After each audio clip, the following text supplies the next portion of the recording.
mejor? ¿No? Sí, ahí se escucha, ¿Mejor? profe. ¿Ahora sí? Ahora, Marcos. Sí. Buenas tardes. Bueno. ¿Ahora se escucha bien? Bien. Bueno, disculpe la demora. Hoy vamos a terminar con unos temitas que nos quedaron de la clase anterior, la que yo di. Y después vamos a ver ley de procedimientos administrativos. Esta ley de procedimientos administrativos ha tenido muchas modificaciones, tanto la ley como el decreto reglamentario. Probablemente ustedes no la tengan en ese compendio de normas. Tienen, si es del año pasado, seguro que no, porque la modificación es reciente. Y si es de este año, lo más probable que tampoco. Entonces, bájenla por favor de Impolé, tanto a la ley como el decreto 1759 del 72, que es reglamento.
Funeraria impuesto por el Estado, en función de su poder de imperio, por el cual se obliga a la población, porque así lo dice la Constitución Nacional, a entregar sumas de dinero. Después tenemos clasificaciones. Los impuestos, que es una especie de género tributo, se imponen sin ninguna contraprestación a cambio. ¿No? ¿Me están escuchando? Y allá al fondo me escuchan bien. Bien. Profe, ¿puede repetir? Porque se cortó todo. ¿Ahora me escuchan bien? Sí, ahí mejor, profe. Bien. ¿Qué parte no escucharon? ¿La definición de tributo la escucharon? No, profe. Bien. Tributo es aquella obligación impuesta por el Estado en función de su poder de imperio, en virtud de una ley, eso no lo dije, pero en virtud de una ley, por el cual se impone coactivamente a la población la obligación de entregar sumas de dinero. Ese es el género tributo. Después tenemos especies o clasificaciones, impuestos, tasas y contribuciones. Los impuestos no exigen ninguna contraprestación a cambio del Estado. Van a rentas generales para sufragar todos los gastos que tiene el Estado. En cambio, la tasa se asimila, pero no es, se diferencia bastante, pero no es, al precio. ¿Por qué se asimila?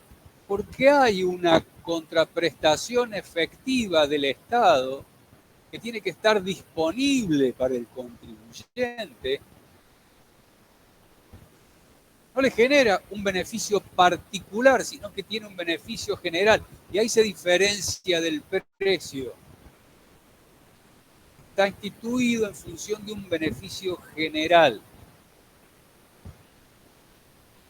Y el monto que se recauda por esta tasa tiene que guardar cierta razonable correlación con el gasto que implica esta prestación del servicio. Entonces, por ejemplo, Cuando se cobra una tasa, y habrán escuchado ustedes el famoso ABL, alumbrado, barrio y limpieza, ¿verdad? La ABL que se cobra en la ciudad de Buenos Aires. ¿Qué servicios presta el Estado por el cual cobra esta tasa? Alumbrado, barrio y limpieza. Exactamente. Entonces, ¿es un beneficio particular para el frentista, para el dueño del inmueble, ese alumbrado, ese barrido, esa limpieza? Si él dice, no, yo barro el lugar, saco mi basura, la reciclo, no uso el servicio de recolección de basura, y tengo una lámpara que pongo yo y pago con mi energía, con mi medidor de luz, con lo cual ese servicio yo no lo quiero, no me hace falta, no voy a pagar el impuesto. ¿Podría hacer eso? Por este concepto que diferenciamos nosotros del precio, que tiene un beneficio en general para la comunidad. ¿Sí? Es para toda la comunidad bueno que las calles estén limpias, que el servicio de recolección de basura funcione correctamente, que estén iluminadas por una cuestión de seguridad. Entonces, hay un beneficio en general para la comunidad. Pero esa tasa también tiene que generarle un beneficio a este contribuyente, a quien se le obliga al pagar la tasa, para que esté obligado a pagarla. Tiene que estar disponible, ¿lo uso o no lo uso? Por ejemplo, los barrios cerrados. Hay algunos que no usan el servicio de la recolección de residuos de la municipalidad. Tienen uno propio. Podría decir, yo no lo uso, no me lo cobren. No. Está disponible, usted no lo quiere usar, es decisión suya, pero usted tiene un inmueble y está disponible ese servicio. Entonces, esto no es meramente teórico. ¿Por qué? Porque va a definir si una persona está obligado al pago o no. Por ejemplo, el fallo Laboratorios Raffo, ¿lo vieron ustedes? El fallo Laboratorios Raffo, la Municipalidad de Córdoba pretendía cobrarle la tasa comercio e industria, es decir, por ingresos, ¿a quién? A un laboratorio que no tenía local habilitado acá en la ciudad de Córdoba, que tenía el famoso agente de propaganda médica, el licitador médico. Venía, tomaba los pedidos, hacía sus visitas y después el laboratorio enviaba los medicamentos. Entonces, usted tiene sustento territorial de acuerdo al convenio multilateral, porque tiene un vendedor, un comisionista. Pero dice, pero yo no tengo local habilitado, con lo cual, ¿cuál es la contraprestación de esta tasa? Estos servicios que acabamos de mencionar. Si yo no tengo local habilitado, yo no estoy obligado al pago porque esa contraprestación no va dirigida a mí, no me beneficia en particular, más allá del beneficio general. Eso es lo que falló la Corte, oportunamente. No hay local habilitado, no se puede cobrar el tipo. Esta tasa, este tributo. Entonces, insisto que esta diferenciación no es teórica, es práctica y tiene sus consecuencias. Y vimos, cuando vimos convenio multilateral, que las municipalidades, provincias no pueden cobrar tributos análogos, salvo las tasas. Las excepciones están, la tasa está dentro de las excepciones. Esta llamada se está grabando. Y las contribuciones, ¿quedó claro el concepto de tasa? Y las contribuciones, ahí sí hay un beneficio en particular, en general, a un propietario de un inmueble por una obra pública que realiza el Estado. Por ejemplo, el asfaltado de una calle, cordón cuneta. Hay un beneficio en particular y por eso el Estado puede obligar al pago de ese, para sufragar ese gasto. El Estado no está obligado a hacer el pavimento y que lo sufraguemos todos, porque en definitiva, si lo pagamos con impuestos, que va a rentas generales, lo pagamos todos. Puede hacerlo, pero tiene la opción de obligarle al frentista a sufragar la parte proporcional que le corresponde de esa obra. Claro. Eso también es importante y tiene sus consecuencias. Porque es una obra, ¿verdad? Obra sobre inmueble ajeno. ¿Te suena? Fiscal 2. ¿Qué es? ¿Está grabado con qué impuesto? Con el IVA. Pero si lo cobra el Estado. ¿Está grabado el precio? ¿No? Es un tributo. No corresponde el IVA. Y si lo hace a través de un contratista, ¿corresponde el IVA o no corresponde el IVA? Tampoco.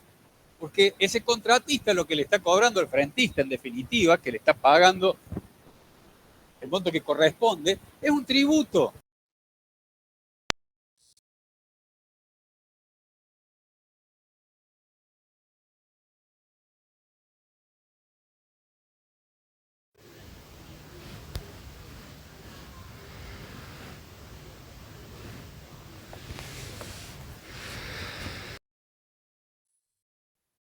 También que sepamos estas diferenciaciones y estas clasificaciones.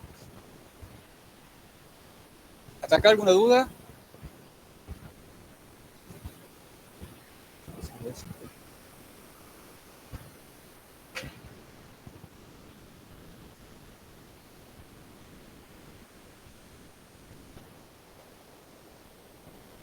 Vamos a ver obligación tributaria. En la obligación tributaria dijimos la definición de tributo. Vamos a ver la obligación tributaria. Es un vínculo por el cual un sujeto activo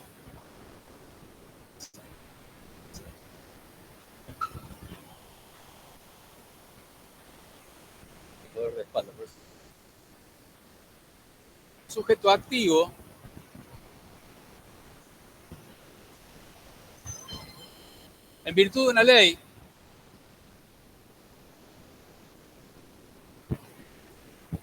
está facultado a cobrarle un sujeto pasivo o a requerirle la entrega de sumas de dinero.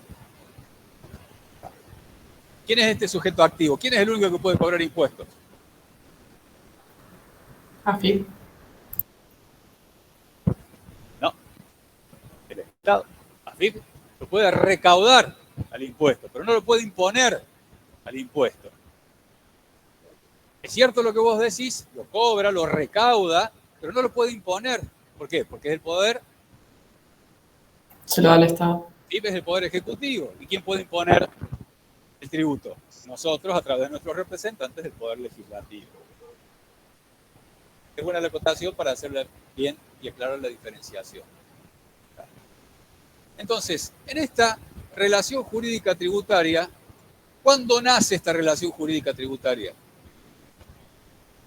Cuando nace la obligación de pagar el impuesto. Cuando se genera el hecho imponible. ¿Cuándo se extingue esa obligación? Paga. Exactamente. Y acuérdense que cuando yo extingo la obligación, incorporo a mi patrimonio un derecho que no puede ser alterado por leyes posteriores, como dijo la Corte. Este sujeto pasivo, este sujeto activo y todos los elementos de esta relación jurídica tributaria tienen que estar contenidas en una norma de qué rango, de qué jerarquía. En una ley, en sentido estricto, emanada del poder legislativo, de cualquiera de los tres niveles, nacional, provincial o municipal. ¿Tá? Y el sujeto pasivo en particular, también. ¿Quién es el obligado al cumplimiento de esta obligación? Tiene que estar establecido en la ley. ¿Y los particulares pueden modificar eso?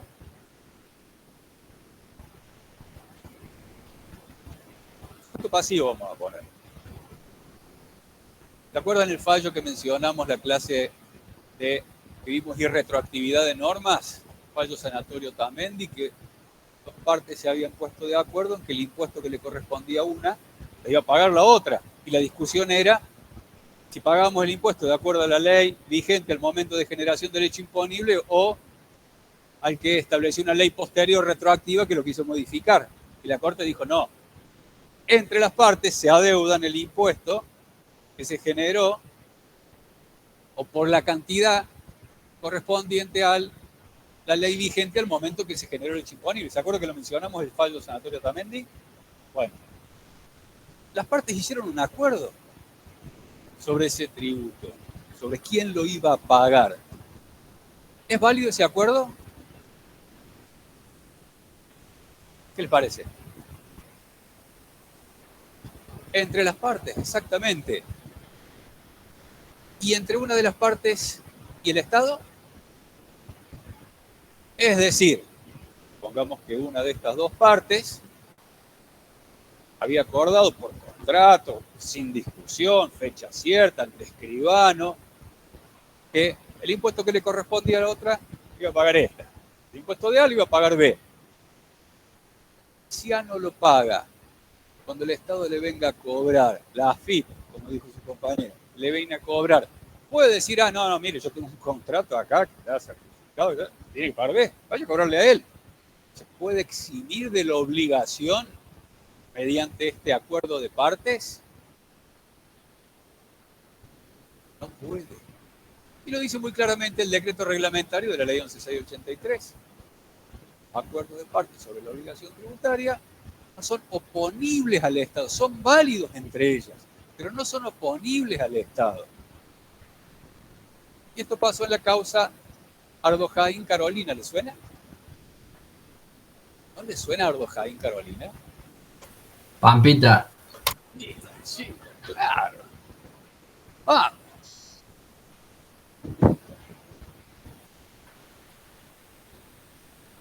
Por supuesto.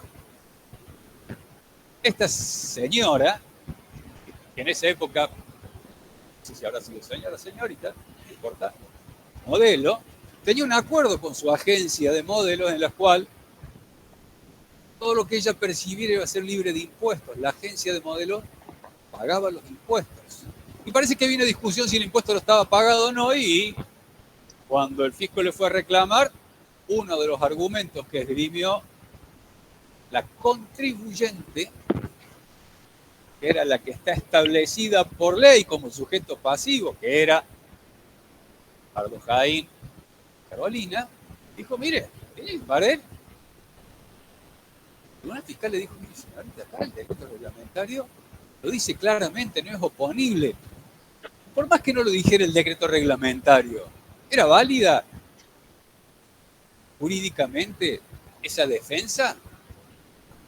No, porque la ley establece quién es el obligado. Ese acuerdo de partes se rige por las normas del Código Civil y Comercial. Y si algo se adeudan,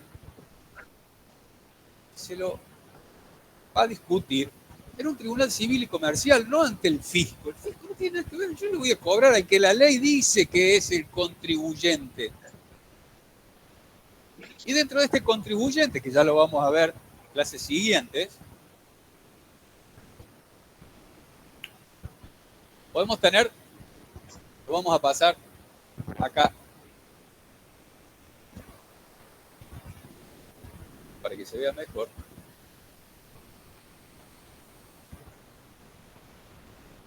Vamos a hablar de responsables del pago del tributo.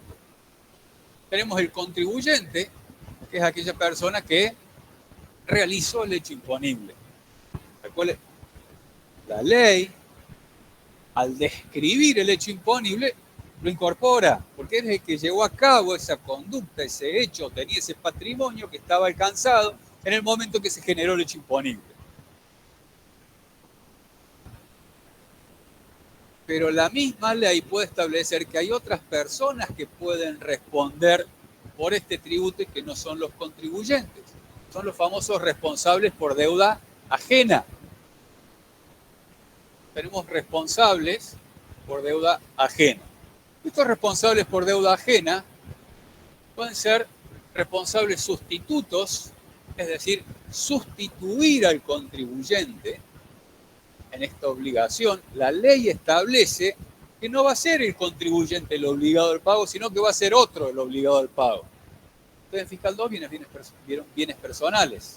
Dentro de la ley de bienes personales vieron el impuesto que corresponde por las participaciones accionarias.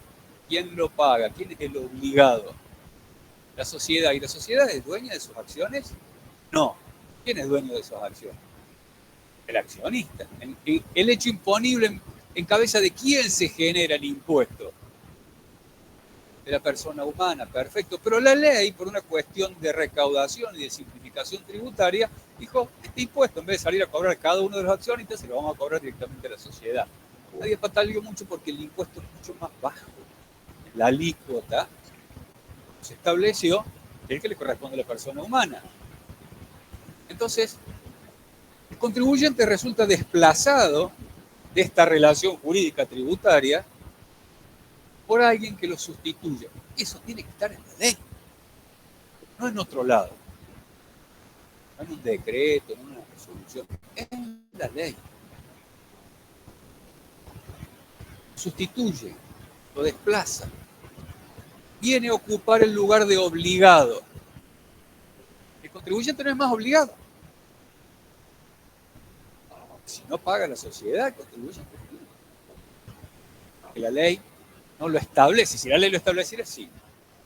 Y después también tenemos otro responsable por deuda ajena, que es el responsable solidario. Tómenme esta definición, porque después lo vamos a ver, lo vamos a desarrollar en profundidad. Es un garante del contribuyente. Si el contribuyente no paga, va a pagar el solidario. Funciona como un garante, pero también está establecido en la ley. Entonces, en esta relación jurídica tributaria tenemos, y en particular la parte pasiva, los responsables, podemos tener diferentes personas que tengan que sufragar el tributo. Insisto que ya lo vamos a ver, este es el responsable sustituto, el responsable solidario. Tenemos varios supuestos, cuándo se activan, cómo y quiénes son las personas que van a responder. Y cuáles son los supuestos que establece expresamente la ley.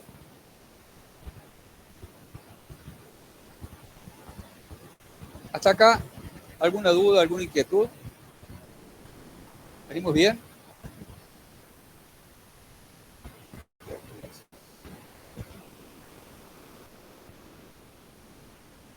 Bueno. Ahora vamos a ver la ley 19.549, que es la ley de procedimientos administrativos nacionales. ¿Por qué la vamos a ver esta ley? Porque es de aplicación supletoria de la ley de procedimientos tributarios, que es la 11.683. ¿Qué es esto de aplicación supletoria? En cuestiones, vamos a tratar de definirlo sencillamente, en cuestiones que no están expresamente previstas en la ley 11.683, se va a aplicar las disposiciones de esta norma, la 19.549, siempre y cuando no sean contrarias a las disposiciones de la 11.683.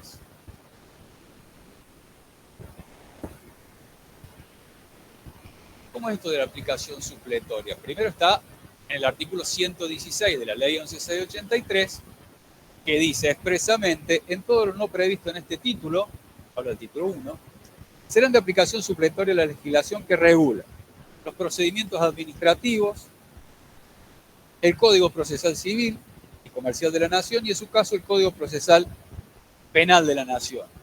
Ahora, 116 nos remite a 3 normas. Ley 19.549, procedimiento administrativo, Código Procesal Civil, Código Procesal Penal. ¿Por qué vamos a estudiar tanto la 19.549? Porque es la que rige la actuación de la administración pública nacional. Entonces tiene muchas disposiciones que son muy útiles y son muy prácticas. Y son de conocimiento imprescindible para el desarrollo de la profesión en materia de administración pública, en materia de tributos. Tengan siempre muy presente que estamos hablando de leyes nacionales. no provinciales. Es decir, esta ley de procedimientos administrativos nacionales se aplica supletoriamente a la 11.683 de procedimientos tributarios nacionales. Si vamos a los impuestos provinciales, en Córdoba tenemos el Código Tributario Provincial y supletoriamente se aplica la ley de procedimiento administrativo provincial. Entonces, en cada jurisdicción en que nosotros estemos actuando, tenemos que ver si hay una ley de procedimiento administrativo supletorio, pero tiene que ser la propia de esa jurisdicción. Nosotros vamos a estudiar la nacional. Eso quedó claro, ¿verdad? Bien. ¿Por qué es importante? Y digo que es muy importante. Porque es una ley que es intuitiva del administrado, es protectora del administrado, lo protege, lo cuida. ¿Lo cuida de quién? ¿De quién lo cuida la ley? Del Estado. Entonces, parece una contradicción, ¿no? Que el Estado ha dictado una norma para proteger al administrado ¿de quién? De sí mismo, del Estado. ¿Y esto por qué? Fue importante que se sancionara, porque sufrió una modificación importante recientemente. ¿Por qué? Bien, por la asimetría de poder que generó. ¿Cuál fue la consecuencia de esa asimetría de poder? El abuso, exactamente. Entonces, ¿el Estado se porta bien? ¿La administración se porta bien? No. Entonces, el mismo Estado consideró necesario dictar una norma para regular cómo iba a ser el procedimiento administrativo y además esa norma tiene un carácter predominantemente intuitivo, protector del administrado, para que el Estado no cometa esos abusos. Y esto no surgió de un laboratorio, de alguien que dijo, che, a ver, si el Estado hace esto, si el Estado hace aquello. No, como el Estado hacía esas cosas, dijeron, le vamos a poner freno, vamos a dictar una norma que todas estas cosas que viene haciendo la administración pública, establezcamos que no las puede hacer. Es importante. Y en la profesión se van a encontrar, ustedes cuando van a discutir cuestiones con el fisco, procedimientos, plazos, muchas veces funcionarios de la autoridad administrativa, de la autoridad fiscal, no conocen esta ley, ¿verdad? Acá, a los profesores que nos acompañan cuando van a la DGI, van con la ley abajo del brazo. Mirá, acá lo dice. ¿De dónde saca eso? Acá lo dice la ley. La ley regula tu actuación y la tenés que respetar. Por eso es tan importante que la estudien. Y tiene conceptos hasta muy prácticos. Empecemos por lo sencillo. Por ejemplo, dijimos que es la ley 19.549. Bien. La 19.549 está reglamentada por un decreto, el 1759 del año 72. El texto de este decreto ha sido reiteradamente modificado hasta una modificación que se dio hace un par de semanas. Ahora está actualizado. Entonces vamos a ver, por ejemplo, el artículo 15 del decreto reglamentario, que nos da hasta pautas de cómo presentar escritos. Ustedes empiecen a desarrollar la profesión, si escucharon, están trabajando en algún estudio o tienen algún contacto con el ejercicio de la profesión, y muchas veces hasta se van a preguntar, ¿cómo hago el escrito? Tengo que presentar un escrito, ¿cómo lo hago? Acá tienen pautas, formalidades de los escritos. ¿A dónde se presentan? ¿Cómo se presentan? ¿Qué tiene que tener el encabezado? ¿Qué tiene que tener el contenido? ¿Cómo tiene que finalizar? Son pautas. Entonces, nos dice, por ejemplo, ¿a dónde lo presenta? ¿Cómo tiene que estar redactado? Idioma nacional. Tiene que haber un resumen en la parte superior. Ustedes siempre recuerden que cuando están presentando un escrito, ¿qué están haciendo? Se están comunicando con alguien.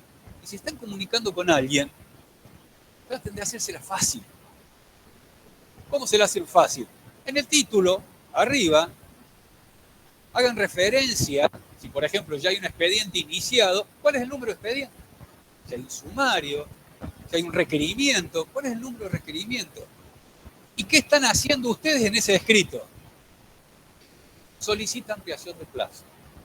Cumple totalmente requerimiento, cumple parcialmente requerimiento, solicita ampliación de plazo. Cosa de que el que lo lee, que está sentado y se desayuna con ese escrito, de una simple lectura, de un golpe de vista, sepa qué viene ese escrito, de qué.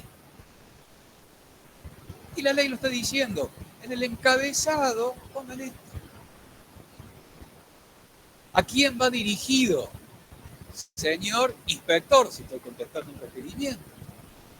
Señor jefe de división jurídica, si estoy contestando un sumario. ¿A dónde va dirigido para que el escrito no vaya? ¿Quién lo presenta? ¿Quién se dirige? La empresa tal, quit, domicilio. Y lo primero que yo siempre trato de que ese escrito tenga es que vengo. Ya lo dije en el título, pero el título no puede ser así de largo. Tengo que dar alguna explicación, qué es lo que estoy haciendo, qué es lo que estoy pidiendo, a qué viene este escrito. Lo primero que esté leyendo es, me acuerdo que en un juicio tenía como 90 páginas de escrito. Y llama la prosecretaria y dice, doctor, creo que una causa de ajuste por inflación. ¿Cuál es el monto y el periodo acá? Doctora, mira, la página 4, póngalo en la primera. Cosas que yo cuando vea, póngalo en letras negras, sepa de qué periodo, de qué viene el escrito, está discutiendo la ajuste por inflación, cuánto es el monto de la diferencia. Tenía toda la razón. Sí, me estaba retando. Tiene razón, entonces tratamos de ser claros en la comunicación, porque con un escrito estamos comunicando. Y el decreto nos da pautas de cómo hacerlo. Entonces, ayuda al administrado. ¿Por qué ayuda al administrado? Porque parte de una concepción básica de que la administración es experta en el derecho. Conoce. Parte de esa concepción que no siempre es cierta, pero parte de esa concepción. El administrado no, entonces la administración la tiene que ayudar. El concepto es que la administración, como poder ejecutivo, ejecuta la norma, cumple su función administrativa y el administrado, en este caso el contribuyente, ¿cómo interviene en ese proceso? ¿Como un contrincante? No, es un colaborador del proceso. Entonces, hay que ayudarlo. Y ya cuando veamos el principio de informalismo a favor del administrado, vamos a ver que si hay una presentación que tiene algún defecto, ¿qué tiene que hacer la administración? Rechácese. No, señor, le falta esto. Cúmplalo, le da un plazo, si no lo cumple, listo. Hay consecuencias. Pero tiene que hacer eso. Y el decreto reglamentario lo ordena, que debe dirigir las actuaciones procurando salvar los errores que pudiera haber cometido la administración, el administrado, para ayudarlo. Y el decreto ya nos da pautas. Fíjense que el artículo 16 también habla de todo esto que venimos: nombre, apellido, entidad, domicilio real y constituido del que lo presenta. Los hechos, un resumen de qué pasó antes, por lo cual yo vengo a pedir esto, como para que el que lo reciba, si no está muy enterado del expediente, no tengan que leer todo el expediente. Mire, pasó esto, me pidieron un requerimiento, me piden todos estos puntos de requerimiento, me dieron un plazo, para cumplir esto necesito un plazo mayor, pero un antecedente, pequeño, resumido, cortito y claro.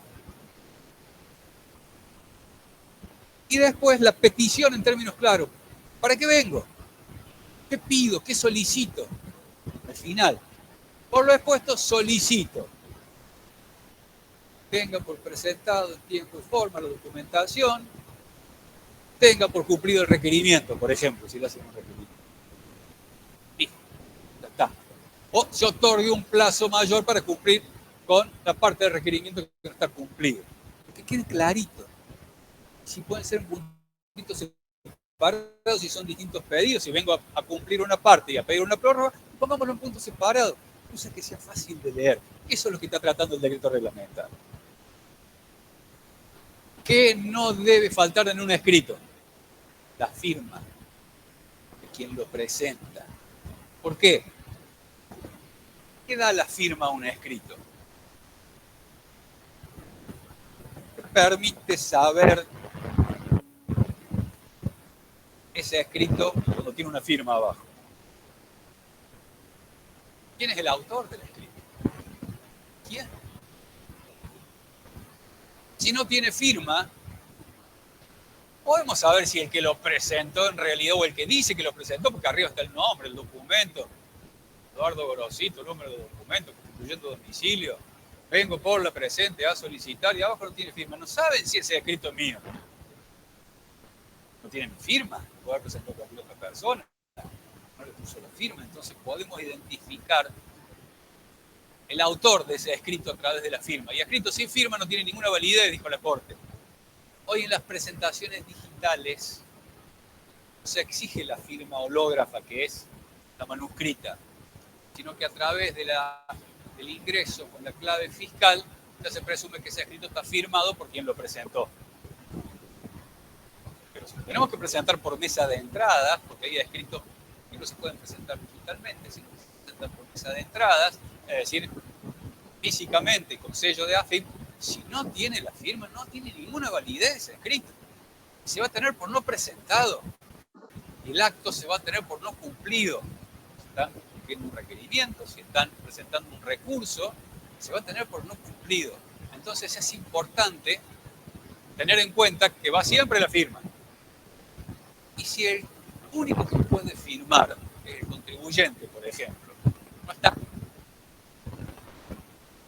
o no puede firmar la gente de viaje, no dejó ninguna persona con facultades para representarlo, con un poder para representarlo. ¿Qué hacemos? ¿Roma?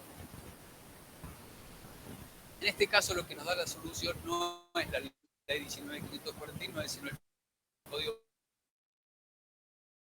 Procesal. Lo dice. El artículo 48 del Código Procesal Civil y Comercial establece la figura del gestor de negocios ajenos. Gestor de negocios.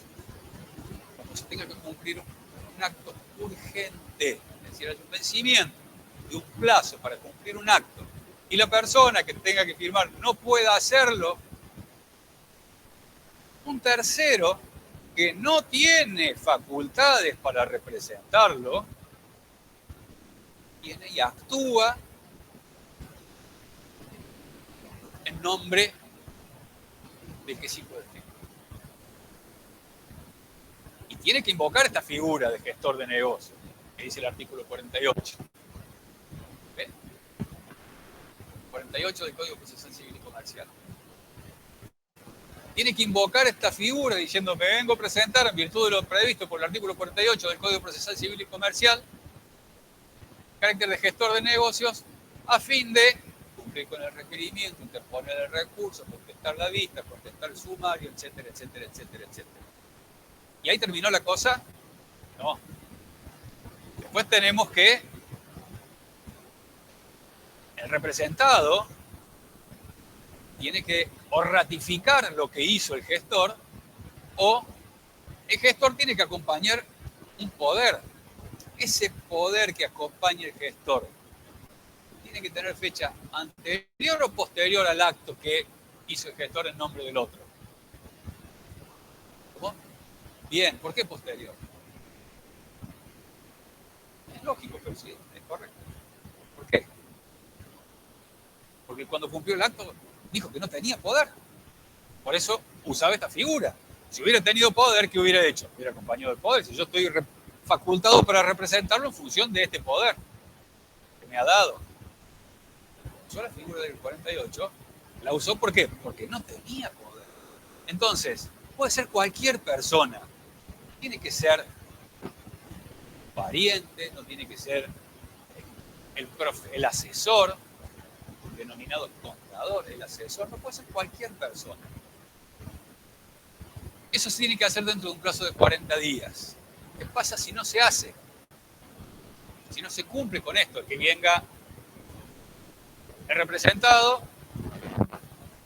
y ratifique, o que se acompañe el poder. ¿Qué pasa? Si eso no se hace, el acto se tiene por no realizado, por no cumplido. Y si hay costas, que en el ámbito de la administración pública no hay costas, pero sí en el ámbito del tribunal fiscal, que también se puede usar esta figura, y si hay costas, ¿quién les paga? Gestor, que no logró que venga a quien él dijo representar a ratificar lo que él había hecho o que le otorgara el poder para acreditarlo dentro de los 40 días. Él paga las costas. Con lo cual, si el acto que ustedes van a, o alguien va a hacer como gestor de negocios, en nombre de otro, puede generar costas y hay que tener cierta confianza de que esta persona le va a entregar el poder, de que va a venir a ratificar el acto, porque si no lo hace, que va a tener que cumplir con el pago de las costas, si las hubiere, es el gestor. Y acá un pequeño paréntesis en relación al poder que hablamos. En el ámbito de la DGI hay un formulario por el cual se otorga poder. El contribuyente le otorga poder a terceros para que lo representen. Es el famoso formulario 3283, y vigente 3283, ¿verdad? Es el 3283. Ahí lo vamos a compartir en pantalla para que ustedes lo vean y se familiaricen con él. Ahí dice quién, don tal, con domicilio en tal lado, arriba el número de quit, nacido tal, autoriza a tal persona con relación a tal impuesto para que lo represente ante la AFIP con las facultades indicadas en los puntos, y ahí hay toda una enunciación de los puntos. 1, 2, 3, 4, 5, 6, 7, 8, 9, 10 y otras. Fíjense que las facultades que están en todos los puntos, ustedes las marcan a todas, son amplias. Notificarse en expedientes y sumarios, está bien. Solicitar y retirar valores. Si tiene algo para cobrar, lo puede retirar si está autorizado a eso. Firmar declaraciones juradas y solicitudes de plazo prórroga. Aceptar determinaciones presuntivas y ajustes de declaraciones juradas. Retirar documentación, firmar recibos provisionales o definitivos, firmar letras y otros documentos, interponer recursos, alegar defensa, percibir el importe de devoluciones, renunciar a la prescripción ganada. ¿Y qué hacen normalmente? ¿Cuál era el uso normal de esto? Che, pongamos todo. Si total, así no te tengo que hacer un poder por cada una de las... Si ahora tenés que presentar un recurso, si el día de mañana tenés que tomar visto de un expediente, si hace. No. Pongamos todo. No, no hagan eso. Porque las facultades que le dan acá los ponen muy cerca del contribuyente. Si el contribuyente hace macanas, ustedes están muy cerca. Presentar declaraciones juradas, aceptar pagos. Entonces, elijan muy bien cuál punto van a marcar. Y si no, agreguen 11 otras y ahí contestar requerimientos o presentar documentación, información contestando requerimientos. Ojo con el firmar declaraciones juradas, aceptar determinaciones, los pone muy cerca. Este formulario se presenta primero en DGI, DGI lo carga, luego lo tiene en su sistema. Bueno, en el sistema ustedes pueden ver cuáles son los poderes que alguien les ha otorgado, porque obviamente este poder tiene que estar firmado también por quién. Por la persona a quien se le ha otorgado. Lo está aceptando de esa manera, lo está presentando en DGI, lo está aceptando. También va firmado por a quien se le ha otorgado el poder. Y eso queda cargado en DGI. Entonces, primero, tengan esa precaución de elegir muy bien cuáles son las facultades que ustedes van a asumir, si van a asumir alguna. Y segundo, si el día de mañana se desvinculan de ese cliente o de esa persona, porque ya no le atienden más el caso, porque no son más sus asesores, ¿qué hacen? Hacen revocar eso inmediatamente, porque eso queda ahí. Entonces, dentro del checklist de las cosas que hay que hacer cuando uno se desvincula de un caso, de una persona, es dar de baja los poderes. Si no, el día de mañana hay un problema penal. Dice, che, ¿quién es el asesor de este? Fulanito. Años que no la tiene para los registros de la DGI, el asesor. Che, vamos orden de allanamiento, señor juez. Le pido orden de allanamiento porque acá presumo que hay delitos y vamos a allanar el domicilio del contribuyente, el domicilio de la empresa de la cual el contribuyente es el director y el domicilio de su asesor. ¿Y quién es su asesor? Y acá en la base de datos me figura Eduardo Gorosito. Allanar el domicilio de Eduardo Gorosito, por ejemplo. Entonces, dentro de ese checklist de cosas a hacer cuando se desvinculan de un cliente, de una persona, tengan muy presente esto, porque es importante, en la práctica es importante. Dan de baja estos poderes.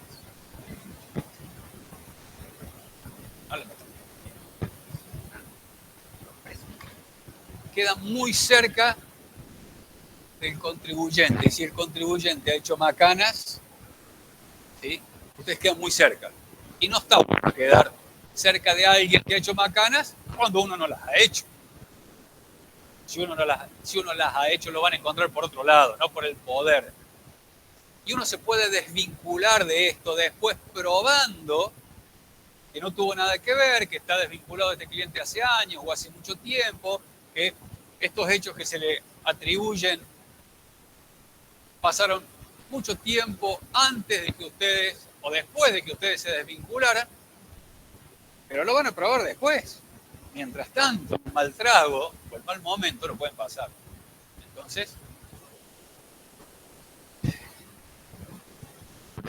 Entonces, tengan cuidado con eso. Es muy importante esto, por eso hacemos un paréntesis, porque es de la práctica profesional y ha ocurrido y recientemente. Colegas hizo dar un poder de esto simplemente porque una persona que estaba en la base APOC dice, che, mirá, estoy con este quit trabado, tengo que hacer la base APOC, bueno, hacemos 3283 y empezó a atender la inspección para levantar esa traba en la quit que tenía y esa base APOC. Cuando la justicia dijo, che, vamos acá, hay una asociación ilícita por venta de grano, en negro, en carpeta y bla, bla, vamos a allanar todo y vamos a imputar a quién, al contador. Allanado, imputado en una causa de asociación ilícita. Y hasta que yo sé, todavía está imputado. No pasó hace mucho más. Entonces, esto en la práctica, por eso insistimos tanto. Tengan cuidado. Anótenlo y recuérdenlo. Bien, las presentaciones de los escritos. El decreto reglamentario en su artículo 25 establece que se harán a través de la plataforma TAD. La plataforma TAD es una plataforma que utiliza el Poder Ejecutivo Nacional, las siglas TAD refieren a trámites a distancia. No sé si alguno de ustedes ha tenido oportunidad de vincularse con esta plataforma. La TAD. Es muy poco amigable. Se está grabando esta clase, no vamos a utilizar otros epítetos, pero es muy poco amigable. Vieron que las aplicaciones cada vez son más amigables en cuanto lo van guiando fácilmente a uno de cuáles son las cosas que tiene que hacer para que produzcan ciertos efectos. Bueno, esto es re poco amigable. Pero es la que utiliza el Poder Ejecutivo. ¿La DGI la está utilizando? No. Entonces se hace a través de la plataforma TAD, digitalmente o se hace por escrito en mesa de entrada. La DGI tiene tarifados un cúmulo de presentaciones digitales que se pueden hacer y hay otras que no las tiene tarifadas, con lo cual uno tiene que andar encasillándolo en lugares que no corresponden o las va y le presenta por mesa de entrada. Y en mesa de entrada se lo reciben, le ponen un sello de la recepción y el escrito está presentado. Pero hay veces que en mesa de entradas no se lo reciben el escrito. ¿Alguien trabaja en algún estudio, ha hecho alguna presentación o ha intentado hacer una presentación en DGI en mesa de entrada y le han puesto pero, se lo han objetado, le han dicho me falta esto, me falta aquello, no te la recibo por esto, por aquello? Para eso la ley también tiene una solución. Las presentaciones se pueden hacer por correo. ¿Cómo se hacen por correo? Por un método que se llama confronte. Llevan 2 ejemplares del escrito que van a presentar con la dirección correcta donde va dirigida por correo y lo llevan al correo, el funcionario del correo le pone un sello en el escrito que se remite y a pedido de ustedes le pone un sello en cada una de las hojas del escrito que queda para ustedes. Se ha escrito por correo, va dirigido, en este caso a la DGI, y el decreto dice que la fecha de presentación no es la fecha de recepción, sino es la fecha en que fue presentado en el correo. Es decir, van hoy al correo con ese escrito, se lo sellan y les llega la semana que viene. Si el plazo vencía hoy, el escrito, ¿cuándo fue presentado? Según el decreto. Entonces, tenemos una gran ventaja ahí. Ventaja por si tenemos algún inconveniente que no lo quieren recibir y se vence un plazo. Vamos, ¿a qué hora cierra la DGI? A las 4. ¿Sí?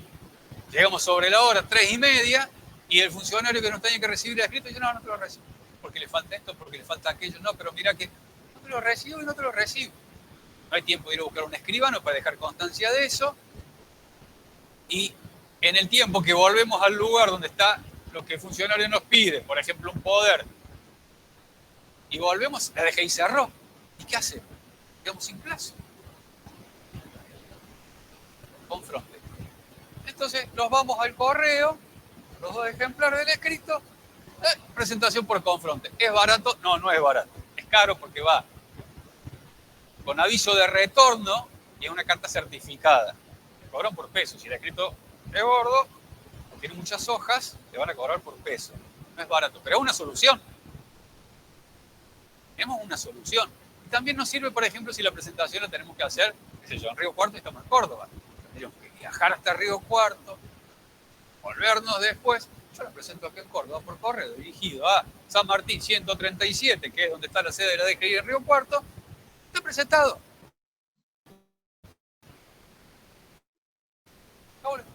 Está presentado. Entonces vemos que tenemos una solución. También tenemos en la presentación el cargo de hora. ¿Lo vieron con el contador Guerrero el cargo de hora? Bueno, ¿va la presentación? ¿Es válida el cargo de hora en la presentación por correo? No. ¿Es válido el cargo de hora en las presentaciones en el TAT? ¿En un expediente electrónico? No, lo dice expresamente el decreto reglamentario. Porque el fundamento del cargo de hora es que la oficina no atiende de 0 a 24. Que la DGI cierra a las 4.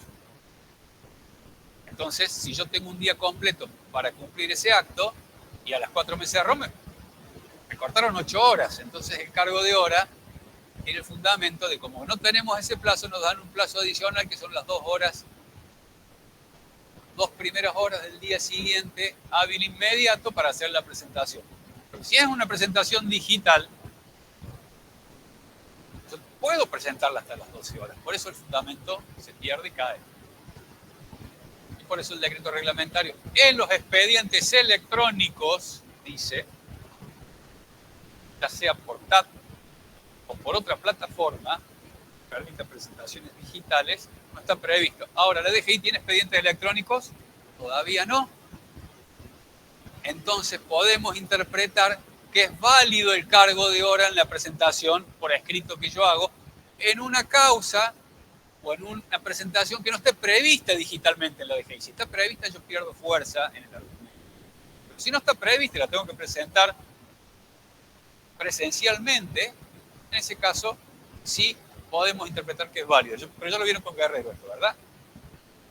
Bien. Perfecto. ¿Cómo contamos los plazos? También lo vieron con Guerrero. Pero hay algunas particularidades que están acá en la ley y que no están en la 11683. Se cuentan en días hábiles administrativos, ya vieron ustedes cuáles son. Días hábiles son obligatorias para las partes. Acá estamos viendo el artículo 1 bis, inciso G, y los distintos apartados. Se cuentan a partir de la notificación y acá tenemos una reciente modificación que es importante.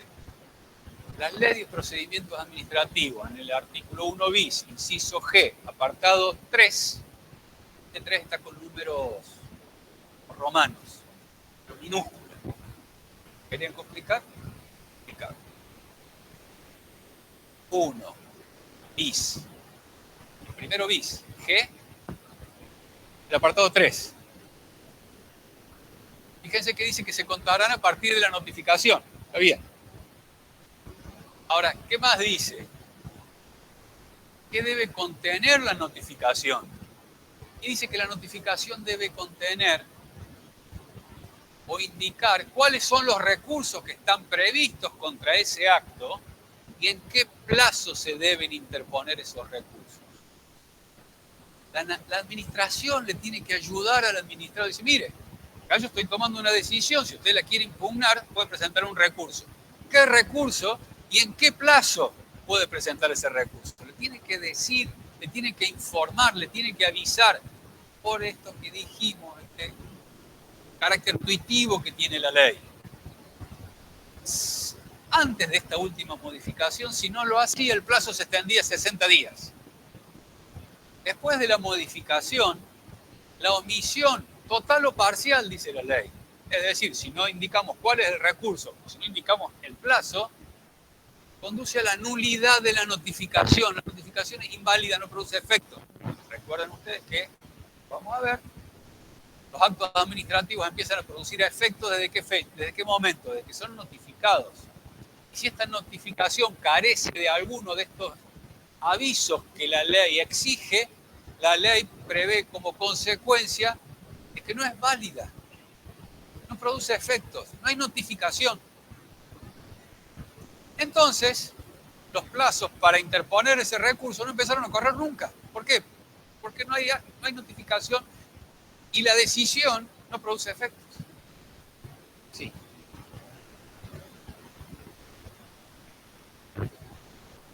Exactamente. Produce efectos de que es notificado y cómo se cuentan los plazos a partir del día inmediato siguiente. ¿Verdad? Pero si omite alguna de estos datos, no produce efectos porque la notificación es inválida. Y esto no está en la ley 11.683. Entonces, si no está en la ley 11.683, aplicamos supletoriamente la 19.549 y vemos que está esta exigencia. Y no hay pocas veces en las cuales la DGI omite este dato. Por ejemplo, en las determinaciones de seguridad social, en las liquidaciones de deuda de seguridad social, vienen preimpresas casi y los inspectores completan los datos. Y en esa preimpresión dice, contra este acto usted lo dice en letras chiquititas. Podrá interponer los recursos previstos en el artículo tanto de la ley 18.820 en los plazos allí previstos. ¿Están indicando cuál es el plazo? No. ¿Esa notificación es válida? No. Entonces, ¿empezaron a correr plazos para interponer recursos? No. ¿Usted está comunicado de esa resolución? ¿Usted recibió esa resolución? ¿Es válida esa comunicación? No. Entonces no produce efectos, no empiezan a contar los plazos para interponer recursos. Nula. Es muy importante. Es muy importante porque la DGI va a tener que adecuar rápidamente esto, porque hay en algunos actos que no lo hacen, que no lo notifican. Y ustedes dirán, bueno, sí, cuando lo haga ya está. Pero es importante, ¿por qué? Porque cuando alguien les viene a consultar que tiene un inconveniente, dice, mire, me llegó esto de la DGI. Lo primero que quieren preguntar a ustedes, ¿qué es?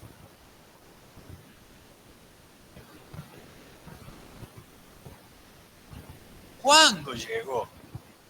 ¿Cuándo llegó? Lo primero.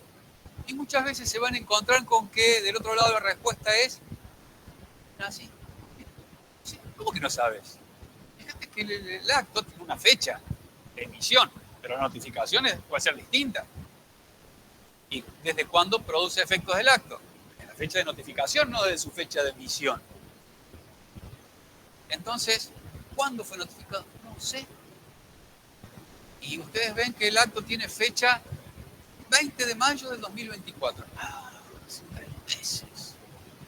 Si lo notificaron a los 5 días y el plazo para interponer recurso era de 15 días, lo traspasaron. Estamos en un problema serio si esa determinación, por ejemplo, determina contribuciones de seguridad social por 25 millones, liquida intereses por 30 millones y aplica multa de 40 millones. Sí. ¿Pasó? Viene un colega todo transpirado, porque encima las liquidaciones de seguridad social no dicen determinación de deuda. Son los formularios que y con letra chiquitita vienen por la vista. Vienen escritos así. Entonces dice, che, vos sabés que tengo este problema. Vino el colega, me dice, tengo este problema. A ver qué problema tenés. Estaba transpirado, pero de los nervios, no porque venía corriendo. Estamos con un inspector que venía a determinar una diferencia de contribuciones de seguridad social, porque encima no tenía razón, porque ya de lo que estaban discutiendo la Cámara Federal de Seguridad Social tenía fallos en contra de la DGI, muchos fallos, pero estaba eso, dice, y para mí me hizo un ajuste, me puso a disposición unos ajustes, veníamos hablando con el inspector, che, mira, esto no procede por esto, por aquello, el colega tenía razón en el sustento por el cual estaba discutiendo. Dice, bueno, ya lo voy a hablar con mi supervisora, le decía el inspector, bueno, llámame, y cuando lo llama la otra semana, dice, pero el plazo para impugnarse, ¿qué pasó? Ya dice, ¿qué plazo? ¿Para impugnar qué? Esto es una determinación de deuda, le dice el inspector. Pero si veníamos hablando de que lo ibas a hablar con el inspector, no, pero vos tenés que presentar el recurso. Y dijo, che, ¿qué hago? Bueno, primero, está bien notificado porque la notificación era en el domicilio. ¿Ustedes dieron notificación? Voy a ver si es en el piso, si es en el portero. Bueno, ¿está bien notificado? Sí. ¿Está bien el quit? Sí. Bueno, vamos a ver esto. No estaba esta disposición de la 19.549. Estaba la otra que decía que el plazo, si no se cumplía con esta información, el recurso y el plazo se extendía 60 días. Mira, acá es la única salida que te queda. Presentar el recurso. Vamos a ver qué dice la DGI. La DGI, en materia de seguridad social, como la resolución que regula el procedimiento, toma mucho de la ley 19.549, la tiene muy presente. Entonces, quien tuvo que resolver dijo, che, acá no está indicado el plazo, entonces el plazo se extendió 60 días. Todavía estamos dentro de los 60 días, el recurso está interpuesto en fecha. Todavía estamos en la Cámara Federal de Seguridad Social litigando, pero pasó. Pasa, entonces es importante por eso. ¿Por qué? Porque les va a pasar. ¿Cuándo lo recibieron? Y no sé, se lo dejaron al guardia de seguridad y el guardia se fue de vacaciones y no lo puedo llamar, o se dio por despedido la semana pasada, estamos peleados, no atiendo el teléfono. No sé cuándo lo recibieron, me lo dejaron en mi oficina y yo me vine corriendo para acá porque dice que hay una deuda monstruosa. Bueno, estas herramientas son importantes y fíjense cómo la ley cuida al administrador y lo ayuda y dice, mire señor, si usted quiere discutir esto, tiene este plazo y este recurso. La última modificación, si no proporciona esta información, la notificación no existe, no produce efectos. Ténganlo muy presente hoy. Prórrogas. También hay una modificación importante.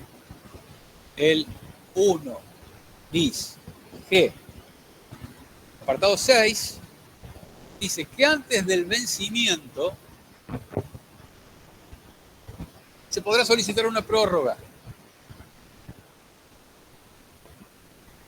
Y que si esa prórroga se deniega, esa denegatoria tendrá que ser notificada al contribuyente con 2 días de antelación al vencimiento. ¿Para qué? Para que pueda cumplir con el plazo. Para que tenga esos 2 días por lo menos para cumplir con el plazo. Y si esto no se cumple, dice la ley, se considera prorrogado automáticamente por 2 días. Entonces, vamos al ejemplo.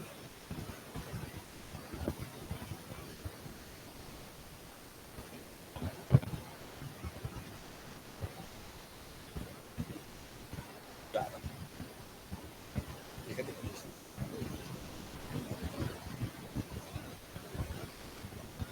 Exacto.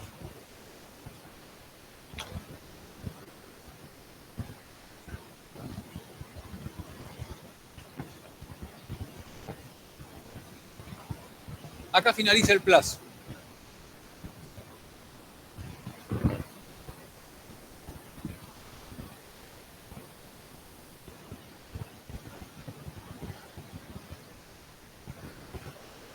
15 días. Pongamos que 15 días. Acá finaliza el plazo. Yo pido la prórroga.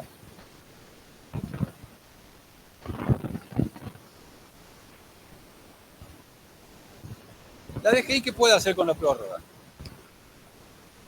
Otorgármela, denegármela o decir nada. Entonces, si la otorga, se acabó la discusión. Pero si me la deniega, me tiene que notificar esa denegatoria primero. Me la tiene que denegar expresamente. Me tiene que decir no. Tiene que resolver y me tiene que decir no. Y ese no me lo tiene que notificar, me lo tiene que comunicar. Y me lo tiene que comunicar con cierto plazo de antelación. 2 días antes del vencimiento. 1, 2. Me lo tiene que notificar acá. Para que yo tenga esos 2 días para cumplir el plazo. Si no cumple con esa notificación, con esa antelación en la notificación, desde que me lo deniega, supongamos que me lo deniega acá, me dice no al lugar, a la prórroga, yo tengo 2 días más automáticamente de acuerdo a la última modificación de la ley. ¿Esto se entendió? ¿Otra vez? Bien. Yo tengo un plazo que vence aquí. El día... ¿Qué día es? ¿20? ¿No? El 21. Hoy es miércoles 21. ¿Sí? La semana pasada pedí una prórroga de plazo. Señor, necesito una prórroga para cumplir con el plazo o con lo que usted me solicitó. ¿Sí? Si la dejé y me concede el plazo, se acabó la discusión. No hay problema. Si me lo deniega, ¿cuándo me lo tiene que notificar? 2 días de antelación. ¿Cuándo vence? 21, hoy vence. 21 completo. 20, martes. 19, ¿cómo se cuentan los días? Completos. Entonces me lo tiene que notificar al menos 21, 20, el 19, para que yo tenga 2 días para cumplir. ¿Ya? Si no lo hace y, por ejemplo, me lo notifica el 23, desde esa notificación yo tengo 2 días para cumplir con el plazo. Automáticamente hay una prórroga automática de 2 días. ¿Ya?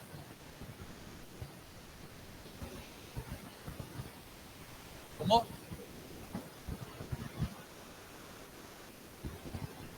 Es lo nuevo.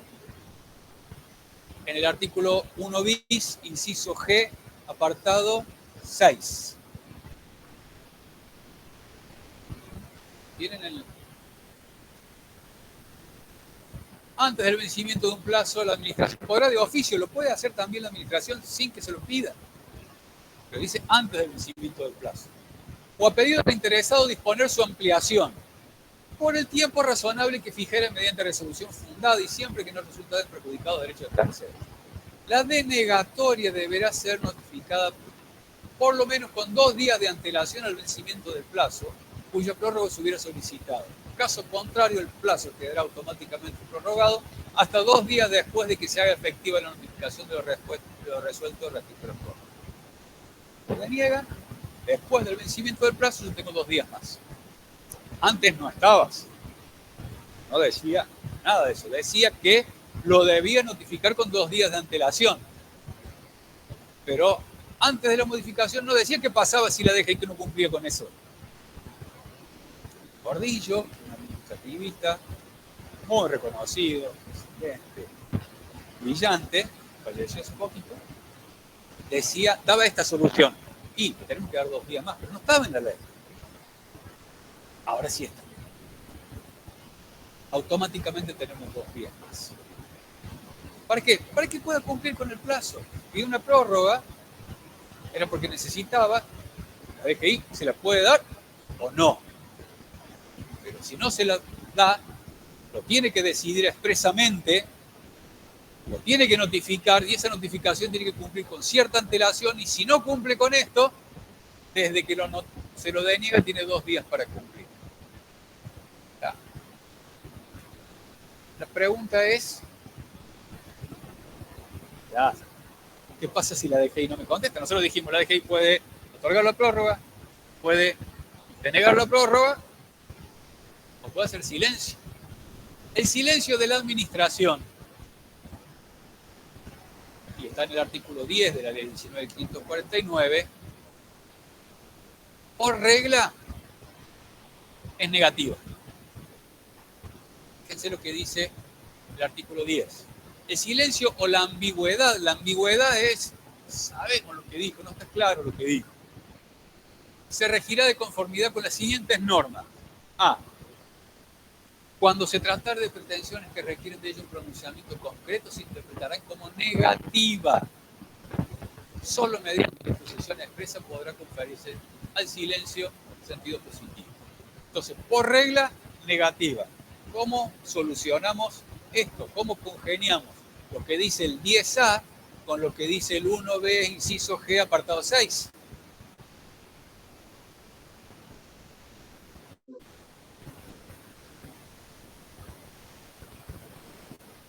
No estoy de acuerdo con esa solución. ¿Por qué llegas a esa conclusión? Bueno, pero el 10A me dice que es la negativa, que el silencio es negativa. ¿Cómo hacemos jugar? Yo coincido con vos, estoy tratando de ver cómo llegás a esa conclusión. El 10A me dice silencio, negativa. Cuando se requiere un pronunciamiento expreso, silencio, negativa. Pero el 1G6 no establece una excepción a esta generalidad de que silencio es negativa. ¿Por qué yo hice hincapié que si me lo va a denegar, lo tiene que decidir? Porque la ley dice, el 1, inciso G, ¿qué dice? 1G6, ¿qué dice? La denegatoria deberá ser notificada. Entonces tiene que ser expresa. Para notificar algo, primero tengo que decidirlo. Entonces tiene que ser expresa, tiene que ser notificada y tiene que ser notificada con cierta antelación. Entonces, en mi interpretación, el silencio no se rige por el 10A que implica negativa. Acá el silencio implica concesión de la prórroga. ¿Por qué? Porque si me la va a denegar, lo tiene que resolver expresamente. Es decir, la ley establece un acto expreso para la denegatoria. Y además esos otros requisitos notificados con cierta antelación. Y la ley dice que si me lo va a denegar y la notificación de esa denegatoria es posterior, supongamos que no me lo notifica el 23. No me lo notifica nunca. Todavía está la posibilidad de que me lo deniegue. Me lo deniegue el mes que viene, que me lo deniegue en diciembre. Y en diciembre dice, al pedido de prórroga no lugar. El 11 de diciembre. ¿Qué solución prevé la ley para eso? Tengo 2 días más. ¿Y qué? ¿Esto no los tuve? Por supuesto que los tuve. Si tengo 2 días más, este plazo que corrió entre el 21 de agosto y el 11 de diciembre también lo tuve. Entonces, en mi interpretación, esa es la solución. Porque el silencio, en este caso, no se rige por el 10A, porque el 1G6, el 1 bis G6, establece una excepción. Y no es menor.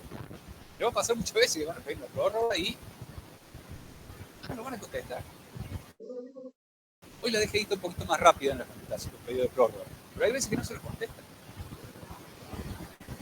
Disculpe, profe. Esto es nuevo, pero sí hay casos en los cuales no se concedió la prórroga.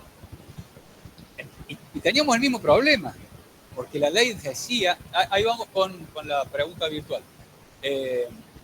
La ley decía que la denegatoria tenía que ser notificada con antelación a 2 días. Entonces, yo no conozco que se haya resuelto este caso. ¿Está? El pedido de prórroga. Mientras no me lo denega, y si la necesitas, sí. Y si la necesitas, sí. Ya vamos a ver cuándo hay que pedirla. Sí, la pregunta de la alumna que está virtual. Sí, profe, mi pregunta era más que todo el artículo 10, ¿en a qué hacía referencia? O sea, ¿cuándo usamos ese artículo con el silencio? No en el caso de las prórrogas, sino en el caso de otros pedidos. A ver, esta es la regla general, el 10A. Silencio, negativa. Y ya vamos a ver que la ley estableció una modificación en el cual en ciertos casos el silencio es positivo. Entonces, la regla general es el 10A. Yo hago un pedido, señor DGI, otórgueme un certificado o haga ciertas cosas. No estoy pidiendo una prórroga, estoy haciendo otra cosa, estoy haciendo otro pedido y la DGI no me dice nada y yo no puedo decir, no, me dijo que sí. No, regla, silencio, negativo. Pero en mi interpretación, el 1G6 establece una excepción a esa regla general. ¿Yo respondí a tu pregunta? Sí, profe, muchísimas gracias. Sí.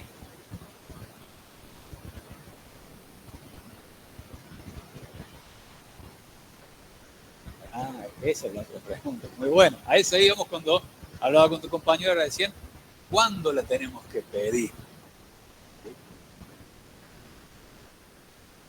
Si yo la pido 2 días antes, no la pido el día del vencimiento, vamos a un caso más extremo. Lo pido el 21, vence hoy el plazo, la pido hoy. Señor DGI, otórgame una prórroga. ¿Qué dice la ley en relación al pedido de prórroga? El 1G, inciso 6. ¿Qué dice el 1G, inciso 6, contador Carrizo?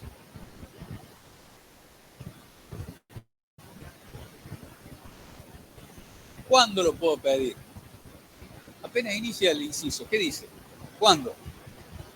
Antes del vencimiento del plazo. Si venció el 21, yo lo pedí el 21, lo pedí antes del vencimiento, ¿cuándo vence? Hoy a las 24. Pedí hoy a las 19:30. Está pedido antes del vencimiento, ¿verdad? Entonces, la DGI, ¿qué puede hacer? Se otorga, se puede callar, o se puede denegar. Ahora, si me lo va a denegar, ¿puede cumplir con la antelación que le requiere la ley? ¿Y eso es culpa de quién? ¿O responsabilidad de quién? De quien hizo el pedido. Entonces, ¿es achacable a la DGI el incumplimiento de eso? No.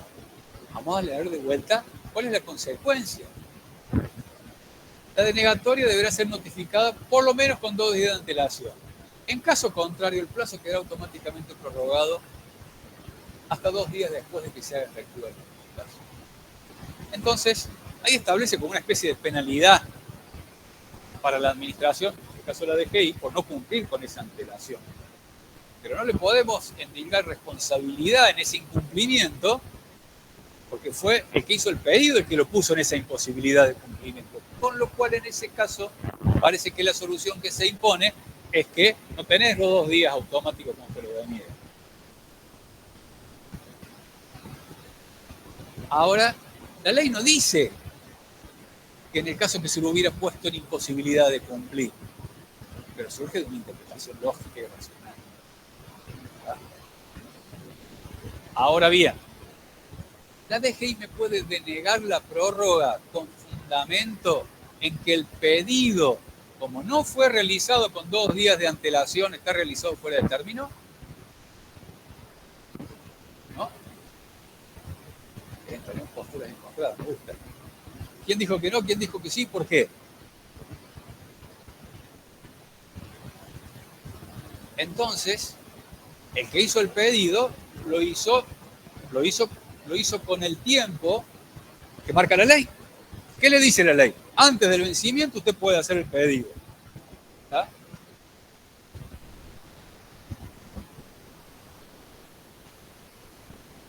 Si la DGI te lo deniega, no tiene que cumplir con los 2 plazos, con el día de los 2 días de antelación porque vos lo pusiste en imposibilidad de hacerlo, porque lo pediste el último día. Para que vamos con el criterio, ya vamos con lo que dicen ustedes. Bien. Uno de sus compañeros dice, la ley me dice antes del vencimiento. Yo lo presenté antes del vencimiento. La DGI no me lo puede negar con fundamento en que yo el pedido no lo hice con 2 días de antelación como para darle el tiempo que si me lo deniega, cumpla con ese requisito de la ley. Esa es tu postura. Es decir, me lo puede negar por otra causal, pero no por esa. ¿Tá? Vos tenés una postura diferente. Dale.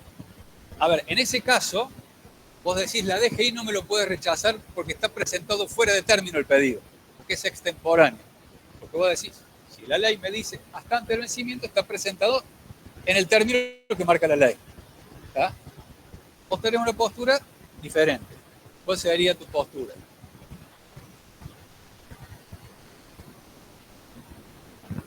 Sí.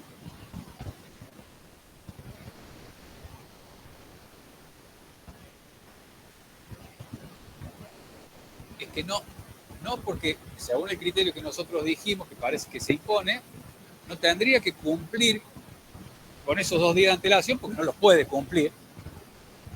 Y si no lo puede cumplir, no tiene la penalidad de que vos tengas los 2 días más de prórroga. ¿Tá? Entonces, en ese caso, el pedido está hecho antes de término. Además, la DGI lo puede otorgar al plazo, con lo cual esto de los 2 días que estamos hablando queda sin efecto. Si la DGI sí, al pedido de ampliación, otorga así un plazo adicional de 15 días. Puede hacer lugar, lo cual no es la única solución, la negativa. Entonces, el pedido, en mi opinión, no es extemporáneo. El Tribunal Fiscal resolvió como vos dijiste. No, el pedido es extemporáneo en algunos casos. Es extemporáneo porque no fue presentado con 2 días de antelación al vencimiento. Pero si la ley me dice antes del vencimiento, la ley anterior también decía lo mismo, antes del vencimiento, yo no incumplí el plazo que marca la ley, yo peticionante de la ampliación. La DGI me lo podía conceder. Y si me lo rechazó,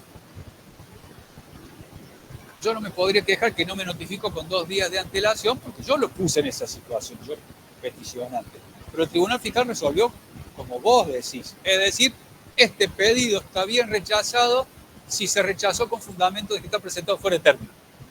La ley no me dice a mí, peticionante, que lo tengo que presentar con 2 días de antelación. Le dice a la DGI, esos 2 días te los impone la DGI, en el caso de la administración.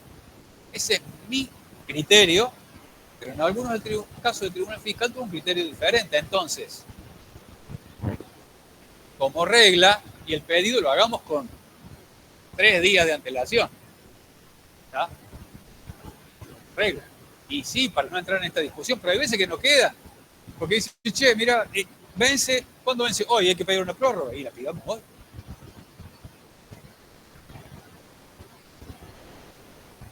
La prórroga que te otorgan, si te otorgan la prórroga, acá lo que pregunta el contador es desde cuándo procede una prórroga otorgada. ¿Y por qué pregunta eso? Porque no es pregunta final, esto es práctica. Esto es práctica. Vence acá el plazo. Dijimos que vencía este día, el 21, ¿verdad? Supongamos que yo fui diligente y lo pedí el 14, una semana antes. Y la DGI, yo pedí 15 días, y no me contesta. Me contesta el 3 de septiembre. Al pedido de 10 días, concede un plazo de 10 días. Y no dice desde cuándo, porque hay veces que dice desde el vencimiento original. Ahí está claro. No dice desde cuándo. La práctica es que se toman los 10 días desde acá. Para mí, no. ¿Por qué? Si vos necesitas un plazo de 10 días adicional, a vos te dieron, supongamos que esto eran 10 días, Pongamos que eran 15 y vos pediste 15 más. ¿Desde cuándo se cuenta? Desde acá, si vos dijiste que necesitabas 15 días más, no 15 días de que te lo otorguen a la prórroga. Vos dijiste que necesitabas un plazo adicional de 15 días y no lo dejaste al arbitrio de la administración. ¿Y por qué digo no lo dejaste al arbitrio de la administración? Porque no en los requerimientos, pero sí en el procedimiento de determinación de oficio, artículo 17, en el sumario, artículo 71, el plazo de prórroga está tarifado en la ley. Dice que es un plazo igual, 15 días. No lo deja el arbitrio de la administración. Entonces, si vos pedís prórroga, son 15 días. No podés pedir prórroga por un plazo menor, pero si la ley te otorga 15 días, 15. ¿Está? Entonces, en la práctica, se suelen tomar desde que te lo notifican, salvo que te digan contados desde el vencimiento original, que he visto que en algunos casos que otorgan la prórroga del 17 dicen desde el vencimiento original. Si no dice nada en la práctica, se toman desde acá.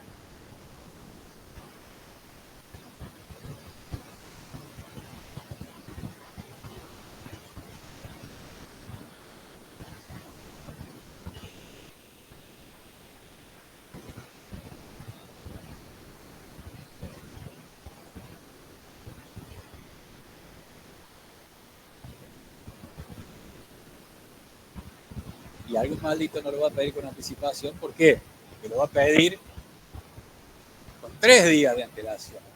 Para tratar de no darle tiempo a la DGI que rápidamente se lo notifique con 2 días de antelación. Entonces, ¿está? Claro. Claro. ¿Está presentado antes de los 3 días? Sí. ¿Te diste 2 días? Sí. Entonces, algunos lo hacen eso porque necesitan tiempo. Algunos juegan con eso. Entonces, ¿nosotros para qué conocemos la ley? ¿Para hacer trampa? No, pero para cuando se presentan estas situaciones y ver cuáles son las distintas opciones, distintas soluciones, distintos puntos de vista, y ver cómo puede pensar el fisco, cómo puede pensar el tribunal fiscal, y saber cómo piensa el tribunal fiscal, cómo resuelve el tribunal fiscal, y tomar los recaudos si los tenemos.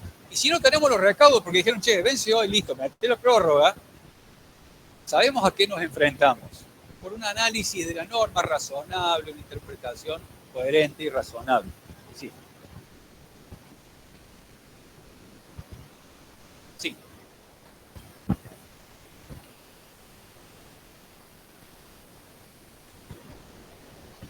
A ver. Vencí el 21. Yo lo pedí 10 días antes.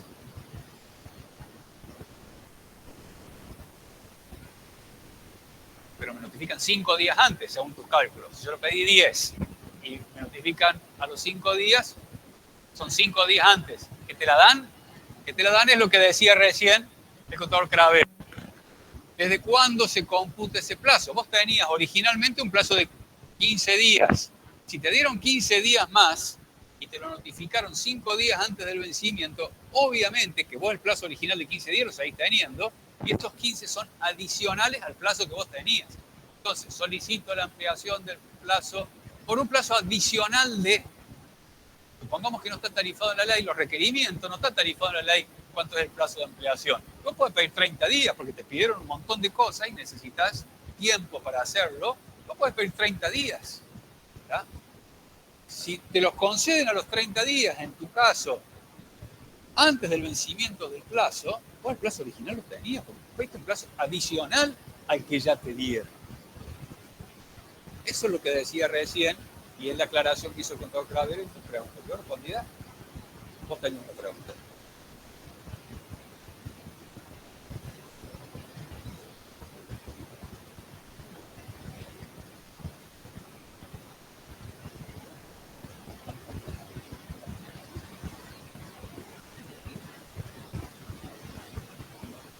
Y tenés 2 días más. Y claro. Y es que eso es lo que va a hacer la DGI. Si yo fuera la DGI no te respondería nunca. Si se me pasó el plazo para rechazártelo y denegártelo con 2 días de antelación, yo no te respondo. No puede hacer eso la DGI por los principios que ya vamos a ver. Tiene que responder. ¿Está? Pero lo que va a hacer es no responderte nunca. Y si te lo deniega el 11 de diciembre, tenés 2 días de antelación. antelación. Si vos le diste tiempo suficiente para que te lo deniegue con 2 días de antelación en tu pedido de prórroga. ¿Está claro?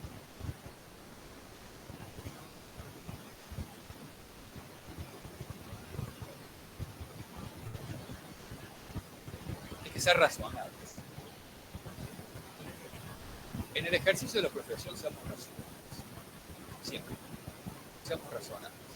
Porque muchas veces el cliente, el contribuyente va a venir con planteos irrazonables. Muchas veces. ¿Sí? Seamos razonables, salvo que encontramos un fundamento jurídico y no veamos tan irrazonable el pedido que es. Ya vamos a ver cuando veamos competencia tribunal fiscal que se discutían algunas cosas que parecían irrazonables y la justicia dijo, che, no, tiene razón. Pero tenemos que fundamentar lo que nosotros pedimos. Entonces, que nosotros la documentación y la información que nos pidieron es de tal volumen que implica una tarea administrativa que justifica no 365 días, pero 30 días, pero 40 días, pero 45 días, por supuesto, ¿tenemos forma de justificarlo? Sí. Pero siempre el consejo es ser razonable en el ejercicio de la profesión. ¿Por qué? Porque si bien ustedes están representando a alguien, supongamos que tienen un poder, están representando a alguien, ¿sí? También ustedes tienen en el ejercicio de la profesión una cierta reputación. Entonces, mi consejo, después cada uno hace que quiere, como le parezca, pero si vos me preguntás, yo diría que seamos razonables. Y lo que normalmente se utiliza es hablarle al inspector antes del pedido de prórroga y decir, mirá, te voy a pedir la prórroga y presentarla. Si por ahí el inspector te dice, no me la presentes porque yo te la voy a presentar mismo. La decisión está tomada, yo te estoy avisando. ¿Verdad? Seamos respetuosos, porque del otro lado también hay una persona que está trabajando, también suele ser un colega, entonces seamos respetuosos y nos hagamos respetar, porque muchas veces los inspectores tratan de, o no son del todo respetuosos de lo que corresponde. Entonces, seamos respetuosos y la razonabilidad nos va a permitir ser más firmes en ese respeto. Decir, che, no, mirá, te voy a hacer un pedido de prórroga, ahora contador te lo voy a dar, ¿cuánto van a pedir? 365 días. ¿Sí? Entonces, pierde un poquito de seriedad el trabajo. Que sea fundado, que sea razonable. Vos tenías una pregunta. ¿Sí? ¿Quedó respondida tu pregunta? Vos.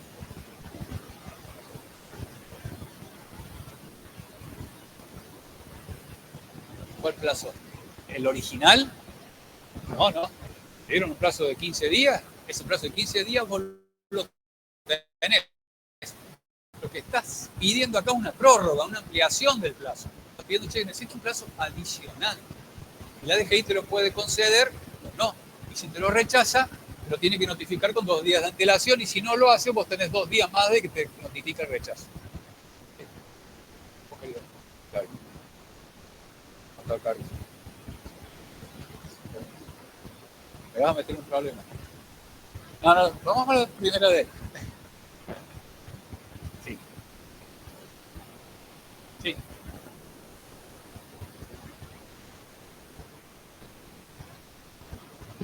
Sí. En mi criterio, sí.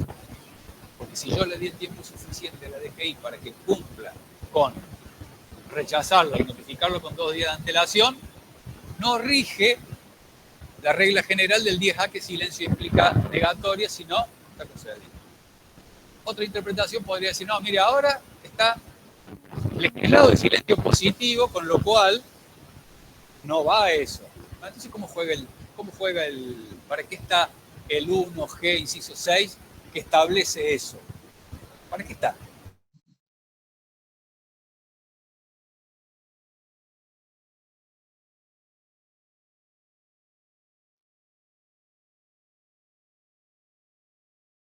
Me contesta, entonces la negativa tiene que ser expresa y comunicada con 2 días de antelación. Para mí es una excepción al 10A. ¿Sí? Vamos al tuyo.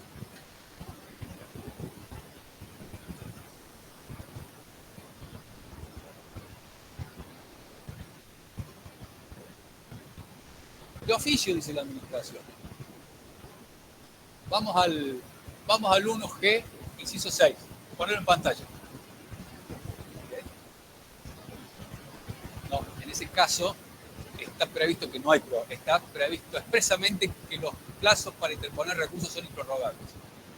¿Qué pregunta el profesor? Y es buena esta pregunta para reafirmar algo. Yo la prórroga la puedo pedir para cumplir un acto que es prorrogable por naturaleza, por más que la ley no lo diga. Hay algunos actos que la ley establece que los plazos son improrrogables. Los plazos para interponer recursos, dice la ley, son improrrogables. Entonces, ¿yo puedo pedir una prórroga para interponer un recurso?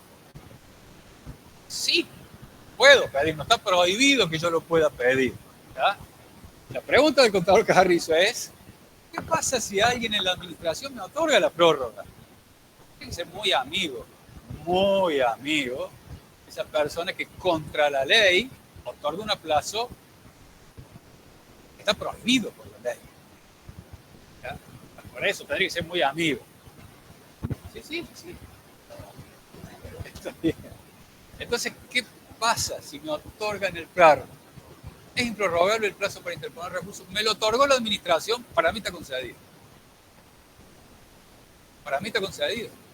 La administración, por el funcionario que es competente, me otorgó el plazo. La ley dice que es improrrogable. Yo tengo una autorización del funcionario que me lo otorgó. La ley es tuitiva, me tiende a proteger. Entonces dice, ¿tiene un plazo malo? Sí.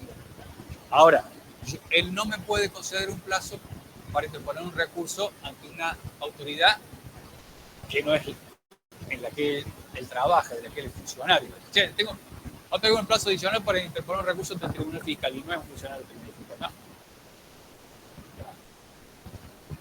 Entonces, en ese caso, si te lo conceden, raro que te lo concedan, para mí, va, sí.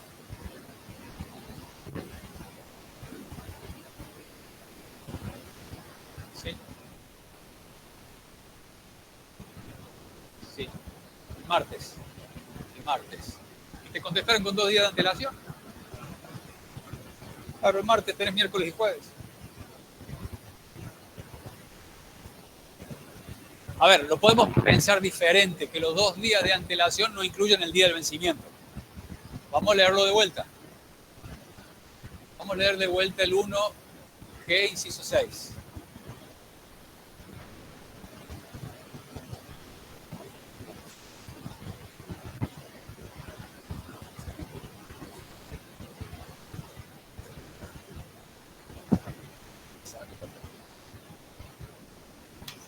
G6.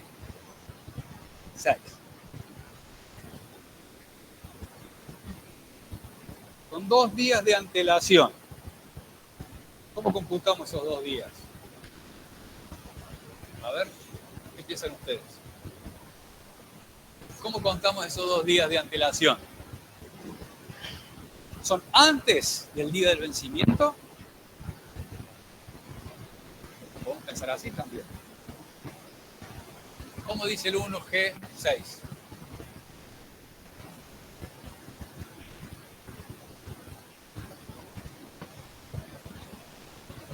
La denegatoria debería ser notificada por lo menos con 2 días de antelación al vencimiento. ¿Cuándo vence? Acá. Si me lo notificaron el mismo día, ¿es con un día de antelación? No, si me lo notificaron el día anterior, ¿es con un día de antelación? Sí. Si me notificaron el día precedente, ¿es con 2 días de antelación? Para mí sí.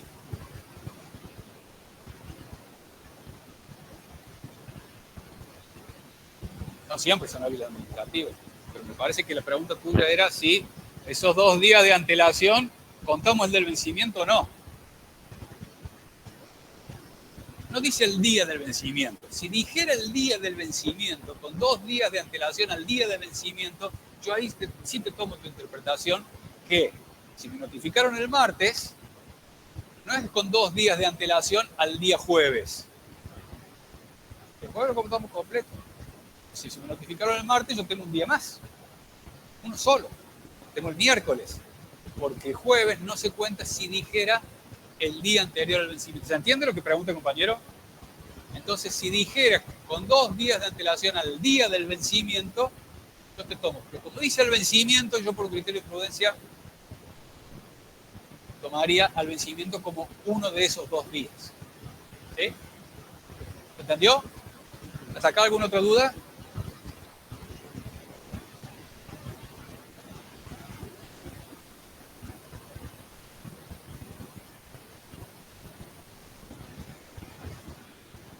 Denuncia de ilegitimidad. Otro de las ayudas, de las colaboraciones que le da la ley a la administración. Los plazos para interponer recursos, como decíamos recién, son perentorios e improrrogables, dice la ley. No se prorroga. Pero si yo lo interpuse fuera de término, la ley me da una chance más. ¿Qué es? Que me lo trate como denuncia de ilegitimidad. Fíjense que está claro, no hay discusión, el recurso está interpuesto fuera del plazo. Lo dice el título del inciso, del apartado. Una vez vencidos los plazos, se perderá el derecho particular, pero la administración lo podrá considerar como denuncia de ilegitimidad por el órgano que hubiera debido resolver el recurso, salvo sin la excepción, por motivos de seguridad jurídica o por estar excedidas razonables pautas temporales, se presuma que me dio abandono voluntario del derecho. Son estas razonables pautas temporales. Antes la ley no decía nada. Ahora que dice 180 días. No puede exceder de 180 días. Entonces, si el plazo para interponer recursos venció, no dejen de presentar el recurso. Lo presentan 2 días tarde, 3 días tarde, y el fisco le podrá otorgar tratamiento de denuncia de ilegitimidad y tratar el recurso, le podrá hacer lugar o se lo podrá rechazar. Pero mientras tanto, el acto que ustedes están impugnando, la decisión que ustedes están impugnando, no quedó firme, no se puede ejecutar. Y si se dicta una moratoria al medio y estamos discutiendo una multa y se pagó el capital, la multa quedó condonada. Entonces, es otra de las herramientas que la ley le otorga al contribuyente. Ahora, si el fisco le da el tratamiento de denuncia de legitimidad y al recurso que se presentó lo rechaza, dice, recurso no al lugar por esto, se lo trata el recurso, no dice rechace cero por extemporáneo, sino que lo trata, pero dice al recurso no al lugar, por los fundamentos que corresponda, esa decisión se puede judicializar, se puede seguir recurriendo. La Corte dijo que no. El fallo Gorordo dijo no, porque es una última chance. No podemos igualar a quien presentó el recurso en término a quien lo hizo fuera de término, porque por definición está presentado fuera de término. ¿Está claro? Gorordo. Go, como gordo, pero con una RO al medio. Gorordo. El 1 bis G, inciso H.